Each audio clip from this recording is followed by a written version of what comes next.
ஆதாமும் ஏவாளும் அந்த பழத்தை சாப்பிட்டு தேவனை விட்டு தூரம் போனதைத்தான் ஆத்ம மரணம்னு சொல்லிட்டு தேவன் சொல்கிறாரு. அவங்க சரீர ரீதியாக இறக்கலேட்டாலும் ஆத்மா ரீதியாக அவங்க இறந்துட்டாங்க. ஆத்மாவை சொன்னாரு. அதே போல அவங்க சாப்பிட்ட உடனேயே தேவனை பார்க்க முடியாம தானே ஓடி போய் ஒளிஞ்சாங்க. அப்போ அந்த ஆத்மா இறந்துருது. அப்படி அதைத்தான் தேவன் சொல்லியிருப்பாரு.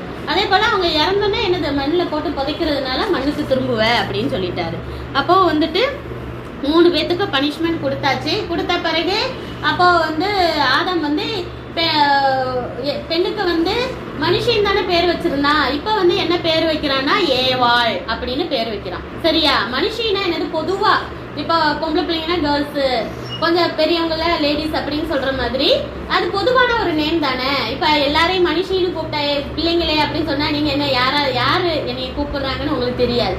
இதே பாப்பா பேர்னா ஷெனோலின், கிரீடா, எப்படி ரோகிஷான்னு சொன்னா தானே உங்களுக்கு புரியும். தனித்தனியா ஒவ்வொரு பேரை வச்சு அதே போலதான் ஆதாம் என்னது தனித்தனியா பேர் வைக்கிறான். இப்ப அவளுக்கு என்ன பேர் வைக்கிறான்? ஏவாள்னு